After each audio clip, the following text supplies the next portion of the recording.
ছোটবেলায় টিভিতে একটা অ্যাড দেখতাম, দিদি গেঞ্জি, চোখ বন্ধ করে ভরসা করা যায়। পশ্চিমবঙ্গের মাটিতে দিদি হচ্ছে একটা ব্যান্ড বাংলার মানুষের জন্য। বাংলার মানুষ চোখ বন্ধ করে ভরসা করে। যতদিন রাজ্যে মাননীয়া মমতা ব্যানার্জি থাকবেন, যতদিন অভিষেক ব্যানার্জি বেঁচে থাকবেন, ওরা ভালো করে জানে পশ্চিমবঙ্গ জয় করা তো দূরে থাক, পশ্চিমবঙ্গের বাউন্ডারির আশেপাশে যেতে পারবো না আমরা। কারণ জব তক টাইগার মারা নেই তব তক টাইগার হারা নেই। বাংলার বাঘিনী এখনো জেগে আছে। আর আগামী 26-এ আমি আমার সহকর্মীদের কাছে অনুরোধ করব, যারা সবুজ আবির কিনবেন 1 কেজি 500 আবির বেশি করে কিনবেন। কারণ বাইরে মুখ দেখাতে লজ্জা পাবে, আপনাদের কাছে আবির চাইবে যে একটু দাও, মুখে মেখে বাইরে বেরোই।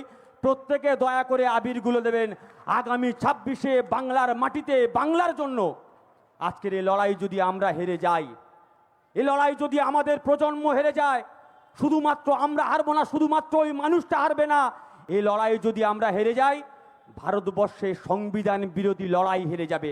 এই লড়াই যদি আমরা হেরে যাই, ভারতবর্ষে সংবিধান বিরোধী লড়াই হেরে যাবে। এই লড়াই যদি আমরা হেরে যাই, ভারতবর্ষে সংবিধান বিরোধী লড়াই হেরে যাবে। ভারতবর্ষের যারা সংবিধানের বিরোধিতা করে তাদের বিরুদ্ধে লড়াই দুর্বল হবে। জয় বাংলা, অভিষেক ব্যানার্জি জিন্দাবাদ, জয় হিন্দ। থ্যাংক ইউ প্রতিকূল, খুব ভালো বলেছো। একটু জল খেয়ে নাও। শুধু জল না, ওনাকে শরবত দেওয়া উচিত, তাই না দর্শক?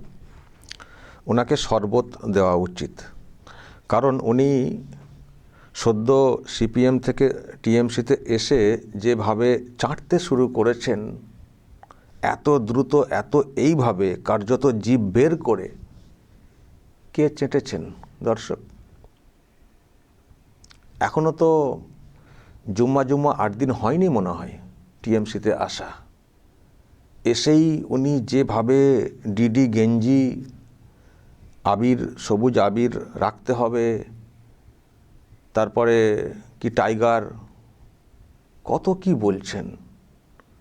কিন্তু দর্শক, যেটা হয় আর কি, জিভ বের করে অতিরিক্ত চাটতে গেলে যেটা হয়, মাঝে মধ্যে জিভটা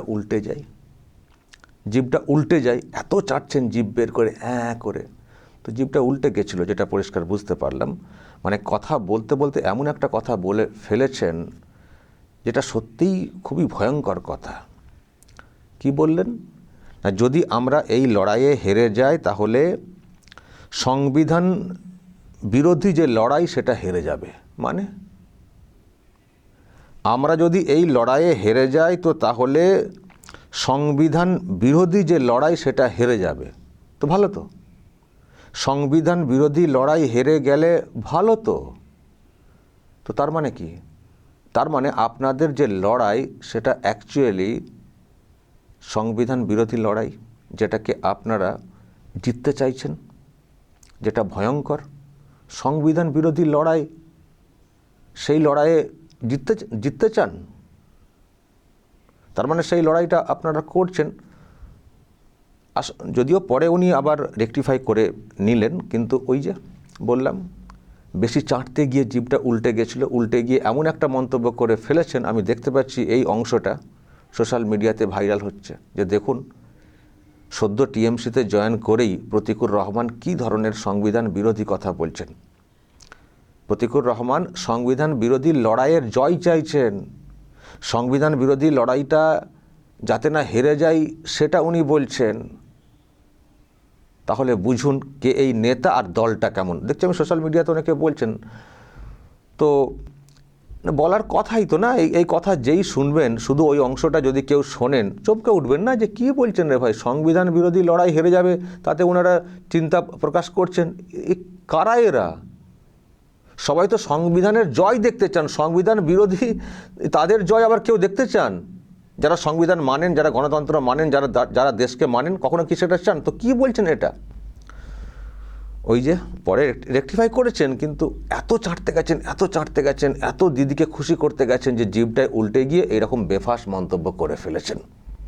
তবে হ্যাঁ, বেফাঁস মন্তব্য করে উনি হয়তো পরে রেকটিফাই করেছেন, কিন্তু উনি যে দলে যুক্ত হয়েছেন তাদের যে লড়াই সেটা কিন্তু সত্যিই সংবিধান বিরোধী লড়াই।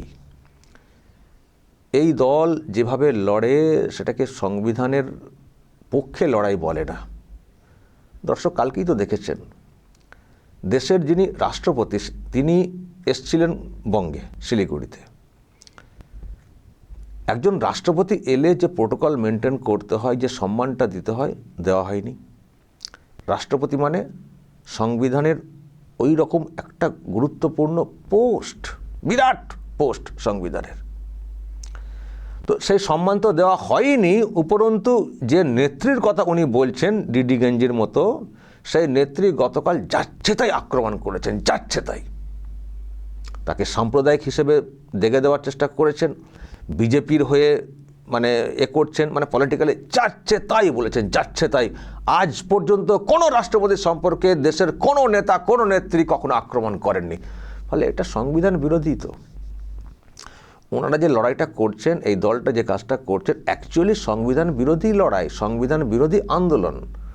ফলে মুখ ফসকে ওনার এই কথাটা বেরিয়ে গেছে বলা হচ্ছে বটে, কিন্তু এটা দলের এটাই নীতি কার্যত। পরে উনি রেকটিফাই করে ভাষাগত এটাকে মিটিয়েছেন, কিন্তু দলের যে অবস্থান সেটা কিন্তু ওনার এই মন্তব্যের সঙ্গে খাপ খায়। ওটাই সংবিধান বিরোধী লড়াইটাই ওনারা করেন। আর ওনাদের যে লড়াই সেটা সংবিধান বিরোধী লড়াইয়ের জয়টাই ওনারা দেখতে চান। দেশের যে সংবিধান তাকে বিপদে ফেলতে চান, কিন্তু মুখে ফুটানি করেন আমরা সংবিধান রক্ষার জন্য এই করছি, কিন্তু কাজকর্ম সেটা বলে না। বিভিন্ন ক্ষেত্রে সেটা প্রমাণ পেয়েছে। আবার আমি জানি না, প্রতীকুর রহমান যেহেতু সিপিএমে ছিলেন, সিপিএমে যখন ছিলেন তখন তো এনারাই তো তৃণমূল কংগ্রেসের বিরুদ্ধে এরকম কথা বলতেন, তো যে তৃণমূল কংগ্রেস সংবিধান মানি না, সংবিধান বিরোধী কাজ করে। হয়তো সেটা হঠাৎ করে এসে এত জিভবার করে চাটতে গেছেন, তালগোল পাকিয়ে গেছে, পুরনো কথা মুখ দিয়ে বেরিয়ে গেছে। কিন্তু আমি আর একটা কথা যেটা উনি বললেন সেটাও বলতে চাই। সবুজ আবির নাকি বেশি করে কিনে রাখতে বলেছেন, কারণ ভোটের পর মানে অনেকে চাইবেন আর কি সবুজ আবির মাখবো। আমার শুধু একটাই প্রশ্ন, উনিও তো লড়াই করেছেন, সিপিএমের হয়ে লড়াই করেছেন, ডায়মন্ড হারবারে লড়াই করেছেন অভিষেক ব্যানার্জির বিরুদ্ধে গত লোকসভা নির্বাচনে। উনিও কি সবুজ আবির মেখেছেন নাকি টিএমসি লোকেদের হাত থেকে রেজাল্টের পরে? মেখেছেন নাকি? মানে এই রকম অভ্যাস আছে নাকি? এই রকম অভ্যাস আছে নাকি? আমি তো সাধারণ লোকজনদের আমি দেখিনি যে হেরে যাওয়ার পরে যারা জিতবেন তাদের কাছ থেকে আবির চেয়ে মাখবেন, মানে উনি যেভাবে কথাটা বলতেন এইভাবে আমি অ্যাটলিস্ট দেখিনি অন্য দলের লোকজনদেরকে, আমার নজরে ওই রকম নেই। হেরে গেলে মানুষ মন খারাপ করে থাকেন, লুকিয়ে থাকেন বা চুপ করে থাকেন, বা কেউ গণ্ডগোলে না গেলে একটু কষ্ট হলেও মুখে একটা হাসি দিয়ে এড়িয়ে যান। এবার চেয়ে চেয়ে সবুজ আবির মাখবেন এরকম তো দর্শক আমি শুনিনি। তো উনি যখন বলছেন এবং উনি যখন দল পরিবর্তন করে এসছেন, তার মানে উনি যেহেতু অন্য একটা দলে ছিলেন, ওনার এই অভিজ্ঞতাটা আছে কিনা কে জানে। সেই আবির এমন মেখেছেন যে এখন নিজেই সেই আবিরের সেই রঙের দলে ঢুকে গেছেন। এখন আবার উনি সেই ফর্মুলা, সেই ফান্ডা আবার বলে রাখছেন কর্মীদের উদ্দেশ্যে, আমার সহকর্মী। কতদিনের সম্পর্ক, এত সহকর্মী হয়ে গেলেন সব। তো দর্শক যাই হোক, প্রতীকুর রহমান দলে এসে এখন এইসব করছেন, নিজেকে বিরাট নেতা সাজানোর চেষ্টা করছেন। হয়তো আছে ধান্দা, কিছু আছে, টিকিট যাতে পেতে হয়, মানে পাওয়া যায়, হয়তো সেই চেষ্টা করছেন। আবার বক্তব্য শুনে দিদিমণি খুব খুশি হয়েছেন, একজন মুসলিম লিডার পেয়েছেন না, খুশি হয়েছেন, তাই ওনাকে জল পান করার জন্য বলেছেন। তো আমি সেটাই বলছিলাম, জল না পারলে একটু শরবত দিন ওনাকে, শরবত দিন।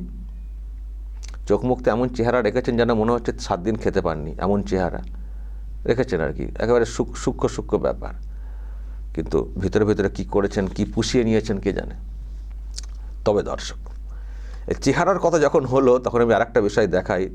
এই যে ধর্ণা মঞ্চ যেটা চলছে, ওখানে এক একটা দিন এক একটা নাটক চলছে। আজকে দেখছিলাম এই গ্যাসের দাম যেহেতু বৃদ্ধি হয়েছে, জানেন তো আপনারা, সামান্য বৃদ্ধি করতে হয়েছে, কারণ বুঝতেই পারছেন যে যুদ্ধ চলছে, এটা কিছু করার নেই। মানে একটা এমন ক্রাইসিস তৈরি করা হয়েছে, তো সেখানে সব দাম বাড়ছে, পেট্রোলিয়ামের সব দাম বেড়ে গেছে, খরচ বেড়ে যাচ্ছে। তো সেক্ষেত্রে যেটা হয় যে যতটা বেড়েছে সেই অনুযায়ী কিন্তু দাম বৃদ্ধি করা হয়নি, এবং সেই অনুযায়ী পেট্রোল ডিজেলের দামও বাড়ানোর কথা, সেটা কিন্তু হয়নি। তো তবুও ন্যূনতম যেটা নিতে হয়, একেবারে বিরাট ঘাটতি হয়ে গেলে সরকার অন্য কাজগুলো কী করে করবে, তো সেই জন্য হয়তো বেড়েছে কিছু। সবাই আমরা জানি যে যুদ্ধ চলছে, সেই যুদ্ধের জের, সবাই দেখবেন, সবাই মিডিয়াতেও বলা হচ্ছে যুদ্ধের জের, যুদ্ধের জের। কিন্তু যখনই দেখেছেন দাম বেড়ে গেছে, ব্যাস এটা একটা ইস্যু পেয়ে গেছি, একটা মুভমেন্ট করার, হইচই করার, কারণ এইসব না করলে আবার আমাদের বিষয়গুলো সামনে চলে আসবে, দুর্নীতি, চুরি, এইসব যেগুলো তৃণমূল কংগ্রেস করেছে আর কি, সেগুলো চলে আসবে। তো একটা ইস্যু যেই দাম বৃদ্ধি পেয়ে গেছে, ব্যাস সঙ্গে সঙ্গে কালকেই ঠিক করে ফেলেছিলেন যে আজকে আমরা ওটা নিয়ে মুভমেন্ট করবো। তো আজকে ওনারা একটা নিয়ে একটা মুভমেন্ট করেছেন, মহিলা তৃণমূল কংগ্রেসের সেকশনদেরকে নিয়ে মুভমেন্ট করেছেন। তো সেই মুভমেন্টের একটা ভিডিও দর্শক আমি আপনাদেরকে একটু দেখাতে চাই।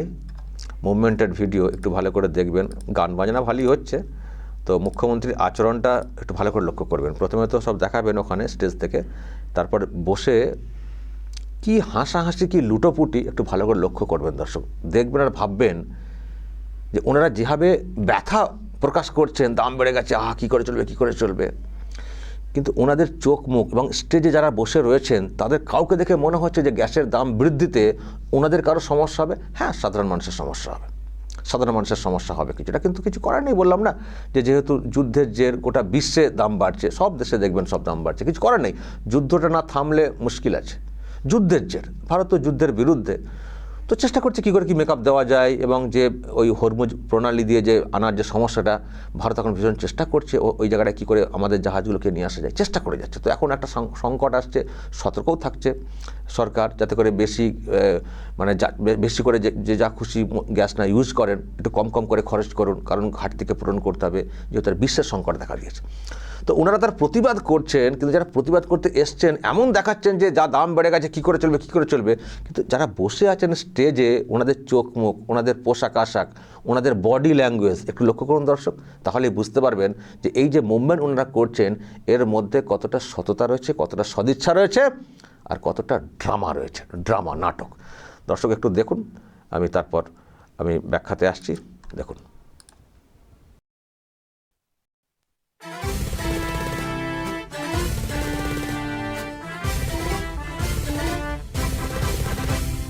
ওঠো বজ্র কণ্ঠে, ওঠো বজ্র কণ্ঠে, ওঠো বজ্র কণ্ঠে, ওঠো বজ্র কণ্ঠে, গাও বাংলার গান, গাও বাংলার গান, এসো রক্ষা করো ভাষার সম্মান। ওঠো বজ্র কণ্ঠে, ওঠো বজ্র কণ্ঠে, গাও বাংলার গান, গাও বাংলার গান, এসো রক্ষা করো ভাষার সম্মান।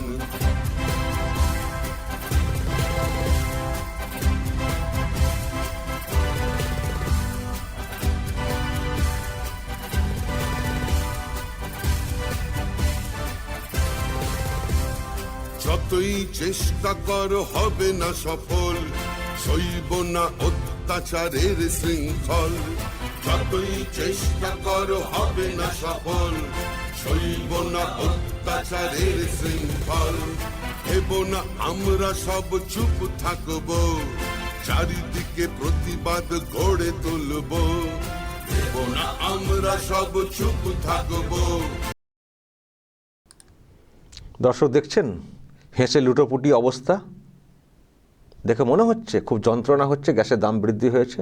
ওনারা ওনাদের মতো করে মৌজ মস্তি করেই চলেছেন। এখন ওই যেটা চলছে ধর্নাতলাতে, এটা একটা যেন সেই মেলা বসানো, দিদি এখন মেলা বসিয়েছেন, সেখানে সব দিদির সব ভাই বোনেরা যাচ্ছেন সেজে গুজে, সব দেখবেন গাড়ি কত সব আশপাশে এসে দাঁড়াচ্ছে, সব গাড়ি থেকে কীভাবে নামছেন, চোখ মুখ সব দেখুন না, পোশাক আশাক দেখুন না, মহিলাদের মজা, মেলা দেখতে এসছেন। মুখে বলছেন আমরা প্রতিবাদ করছি গ্যাসের দাম বৃদ্ধি, কিন্তু ওনাদের চোখে মুখে ওনাদের কষ্ট কেন হবে বলুন তো? যা করে নিয়েছেন, কয়েকটা পুরুষ বসে খাবে, কয়েকটা পুরুষ এই টিএমসি লোকজনদের, তো কেন ওনাদের দুঃখ হবে? জাস্ট ভোট আদায় করার জন্যে এগুলো করতে হয় মাঝে মধ্যে ড্রামা, আর ড্রামাটা যে ওনারা করছেন সেটা মাঝে মধ্যে ভুলেও যান। সেই জন্যে ভিতরে যে আনন্দ উচ্ছ্বাস সেটা অনেক সময় চেপে রাখতে পারেন না, তাই সেগুলো বেরিয়ে আসে, উচ্ছ্বাসটা বেরিয়ে আসে, হাসি মানে লুটোপুটি আনন্দ সেটা বেরিয়ে আসে। এই হচ্ছে তৃণমূল কংগ্রেস, মামাটি মানুষের দল। দেখাই বাইরে কত কষ্ট, কিন্তু ভিতরে ভীষণ আনন্দ রয়েছেন। আর ইনারা চেষ্টা করে যাচ্ছেন সরকারটা আরও ক্ষমতায় থাক, যাতে আরও পকেটটা মোটা হয়। কিন্তু রাজ্যের মানুষের যা হাল সেটা আমরা দেখতে পাচ্ছি কী হচ্ছে, সেটা আমরা দেখতে পাচ্ছি। ফলে দর্শক এইসব দেখবেন, লোককে দেখাবেন, বোঝাবেন যে দেখুন এদের ড্রামা, আপনাদের কষ্ট বলে কেমন নাটক করছেন, আর মঞ্চে দেখুন কীরকম খোশ মেজাজ। এদেরকে রাখা উচিত না দূর করে ফেলে দেওয়া উচিত? মানুষকে বলবেন, বোঝাবেন। দর্শক যা বলার বলবেন এবং নজর রাখবেন আরামবাগ টিভিতে।